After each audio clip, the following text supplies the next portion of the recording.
Hello दोस्तों, नमस्कार दोस्तों, स्वागत है आप सभी का online data first YouTube channel पर। इस वीडियो में हम बात कर रहे हैं कई बड़ी और लेटेस्ट अपडेट के बारे में जो कि संबंधित है आप सभी के लिए खुशखबरी को लेकर। उत्तर प्रदेश में 44,000 होमगार्ड भर्ती के बारे में, यूपी में 27,000 प्राथमिक शिक्षक भर्ती को लेकर 6 साल बाद सुपर टीईटी एग्जाम के बारे में, यूपी टीजीटी वीजीटी छात्रों के लिए बड़ी खुशखबरी सामने निकल कर आ रही है। एलटी गेट के खाली पदों पर भर्ती को लेकर आदेश जारी कर दिया गया है। 69,000 शिक्षक भर्ती को लेकर सुप्रीम कोर्ट में संज्ञान में लिया गया है। डिटेल में बात करेंगे। चैनल को सब्सक्राइब करके बेल आइकन को दबा लें और वीडियो को लाइक कर दें, जिससे कि आपको रियल ऑथेंटिक जानकारी ऑनलाइन अडाफा स्टडी यूट्यूब चैनल के माध्यम से मिलती रहे। सीधे शुरुआत करते हैं मुद्दे की और पहली अपडेट के साथ। खांसी होने की वजह से रफ्तार थोड़ी धीमी रहेगी। और सबसे पहली अपडेट है आप सभी के लिए खुशखबरी को लेकर उत्तर प्रदेश में होमगार्ड भर्ती के बारे में। आप सभी ने देखा होगा उत्तर प्रदेश के अंदर, मुझे पता है बहुत सारे ऐसे अभ्यर्थी हैं जो होमगार्ड भर्ती का इंतजार कर रहे हैं, लेकिन होमगार्ड भर्ती को लेकर सूचना आती रहती है और सूचना आने के बावजूद विज्ञापन नहीं आता। लेकिन ऐसे में अगर बात की जाए इस भर्ती को लेकर डिटेल में आप सभी को बता दूं कि आखिर ऐसा क्यों हो रहा था, उसकी वजह क्या थी। होमगार्ड भर्ती को लेकर दो जानकारियाँ जो कि मैं आप सभी को दिखाना चाहता हूँ। उत्तर प्रदेश के एक पड़ोसी राज्य के माध्यम से एक अनाउंसमेंट की गई, जिसमें उन्होंने कहा कि 28,000 से ज़्यादा होमगार्ड की भर्ती होगी। ये बिहार के माध्यम से देखने के लिए मिला था। बिहार के अंदर 28,000 से ज़्यादा होमगार्ड भर्ती होने जा रही है। तो वहीं दूसरी तरफ उत्तर प्रदेश की अगर बात की जाए तो उत्तर प्रदेश को लेकर भी जानकारी जारी कर दी गई अलग अलग न्यूज़ वेबसाइट के माध्यम से, जिसमें उन्होंने कहा कि कुल उत्तर प्रदेश में 1,18,348 होमगार्ड के स्वीकृत पद हैं, जिसमें से 74,155 जो है भरे हुए हैं, लेकिन 44,193 पद खाली हैं। इन पदों को भरने के लिए जो प्रक्रिया है वो उत्तर प्रदेश में जारी है। अगर बात की जाए होमगार्ड मंत्री धर्मवीर प्रजापति का कहना है कि विभाग में लंबे समय से कोई भर्ती नहीं हुई। ऐसे में सरकार की मंशा है कि इसमें पारदर्शी तरीके से भर्ती प्रक्रिया की जाए और इसको अंजाम दिया जाए। इसके लिए नए सिरे से नियमावली बनाई जाए, जिसकी वजह से अभी तक ये भर्ती लटकी हुई थी। तकरीबन 3-4 सालों से भर्ती को लेकर जानकारी तो आई, लेकिन विज्ञापन ना आ पाया। उसकी सबसे बड़ी वजह यही थी कि 44,193 पद खाली होने के बावजूद भी पदों को लेकर विज्ञापन नहीं आया था। वजह क्या है? वजह ये है कि उसकी नियमावली बनाई जा रही है और नियमावली बनने के बाद होमगार्ड की नई भर्ती को लेकर जो विज्ञापन है जारी कर दिया जाएगा। इसके अलावा इसमें और भी बहुत सारी जानकारी दी गई, लेकिन जब विज्ञापन आएगा तभी उस पर बात की जाएगी। अगर आप जानना चाहते हो तो कमेंट कर देना। तो वहीं दूसरी तरफ बात कर ली जाए उत्तर प्रदेश के अंदर 27,000 प्राथमिक शिक्षक भर्ती को लेकर। उत्तर प्रदेश के अंदर 27,000 प्राथमिक शिक्षक भर्ती को लेकर एक बड़ी और लेटेस्ट अपडेट आप सभी के सामने देखने के लिए मिली, और ये जो अपडेट है वो सुप्रीम कोर्ट के माध्यम से देखने के लिए मिली है। सुप्रीम कोर्ट के माध्यम से आप सभी के लिए जो विज्ञापन से संबंधित जानकारी है वो जारी की गई है। अगर बात की जाए सुप्रीम कोर्ट के माध्यम से 69,000 शिक्षक भर्ती की तरह 68,500 को लेकर सुनवाई चल रही थी। 68,500 पर चल रही सुनवाई को ध्यान में रखते हुए यहाँ पे आदेश जारी किया गया है कि 27,000 प्राथमिक शिक्षक भर्ती को लेकर जो 68,500 के पद खाली रह गए थे, उन पदों को भरने के लिए सरकार के माध्यम से 60 दिनों के अंदर जो विज्ञापन है निकाला जाए, और 60 दिनों के अंदर विज्ञापन निकालते हुए सभी यूपी टीईटी पास कैंडिडेट को इस भर्ती में आवेदन करने का मौका दिया जाए।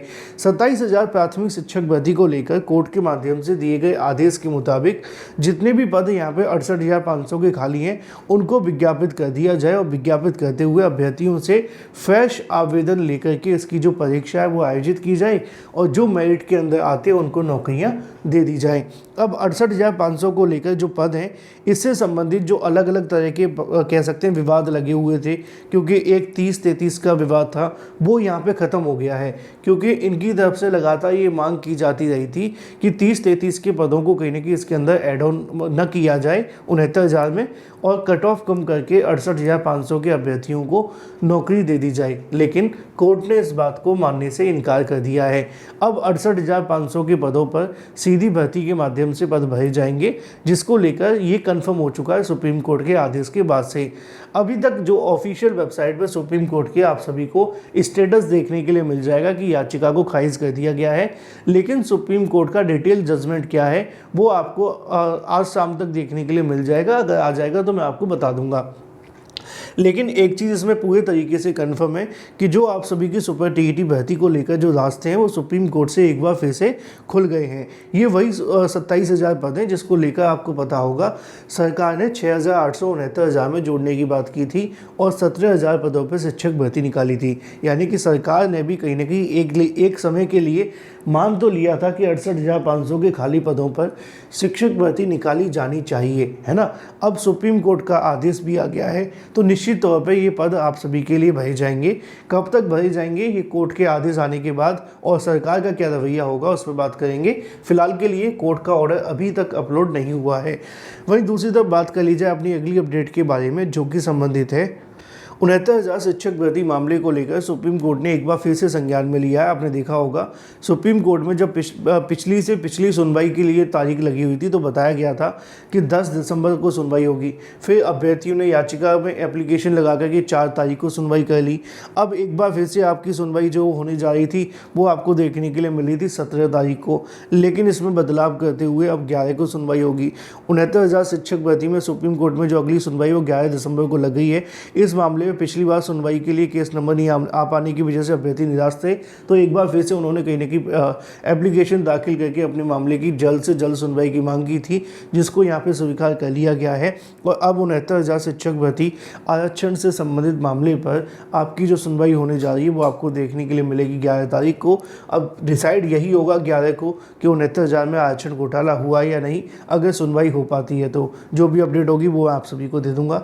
हम बात कर लेते हैं अपनी अगली अपडेट के बारे में, जो कि संबंधित है टीजीटी को लेकर। टीजीटी अभ्यर्थियों के लिए बड़ी खुशखबरी देखने के लिए मिली है, जहां पर टीजीटी 2013 के चयनितों को अब तक नियुक्ति क्यों नहीं दी गई है। टीजीटी 2013 के चयनित अभ्यर्थियों को अब तक नियुक्ति नहीं देने पर इलाहाबाद हाई कोर्ट ने जवाब तलब किया है। कोर्ट ने माध्यमिक शिक्षा निदेशक के उत्तर प्रदेश को नोटिस जारी करते हुए कहा कि व्यक्तिगत हलफनामा दाखिल कर बताएं कि उत्तर प्रदेश माध्यमिक शिक्षा सेवा चयन बोर्ड प्रयागराज ने अभी तक 2013 के अभ्यर्थियों को नियुक्ति पत्र क्यों नहीं दिए हैं। अब इस मामले पर अभ्यर्थियों के लिए राहत की खबर ये है कि एक तरफ शिक्षा सेवा चयन आयोग भर्तियों को पूरी करने की कोशिश कर रहा है, तो वहीं दूसरी तरफ हाईकोर्ट का आदेश निश्चित तौर पर अब इन अभ्यर्थियों के जो इंतजार की घड़ियां हैं वो समाप्त होने जा रही हैं और इनको जो नौकरियां मिलने वाली हैं। वहीं दूसरी तरफ बात कर लीजिए अपनी अगली अपडेट के बारे में, जो कि संबंधित है, तो इसी के संबंध में एक बड़ी जानकारी आप सभी को यहाँ पे भी देखने के लिए मिल जाएगी जीआईसी एलटी ग्रेड को लेकर प्रवक्ता के बारे में। जीआईसी एलटी ग्रेड और प्रवक्ता के खाली पदों को भरने की प्रक्रिया जल्द। प्रदेश के राजकीय इंटर कॉलेज में एलटी ग्रेड प्रवक्ता के खाली पदों को भरने को लेकर इसी महीने पूरा कर लिया जाएगा। काफ़ी समय से नियुक्ति के लिए प्रदर्शन करे अभ्यर्थियों की मांग को देखते हुए माध्यमिक शिक्षा विभाग के माध्यम से शुक्रवार को इससे संबंधित जो जानकारी है वो प्रेषित कर दी गई है, जिसके संबंध में उन्होंने यहाँ पर स्पष्ट कर दिया है कि आप सभी के लिए जो भर्ती संबंधित मामला उसको एज सून एज पॉसिबल ख़त्म कर लिया जाएगा और एलटी ग्रेड और प्रवक्ता के खाली पदों को भरने संबंधित जो प्रोसेस है वो शुरू किया जाएगा। याद है ये जो आप सभी के सामने नोटिस देखने के लिए मिला है या फिर जो आदेश देखने के लिए मिला है, ये 2018 और 2020 की एलटी ग्रेड और जीआईसी प्रवक्ता भर्ती को लेकर है। बाकी जो नई भर्ती को लेकर विज्ञापन है वो अलग से जारी होगा। Thank you for watching this video.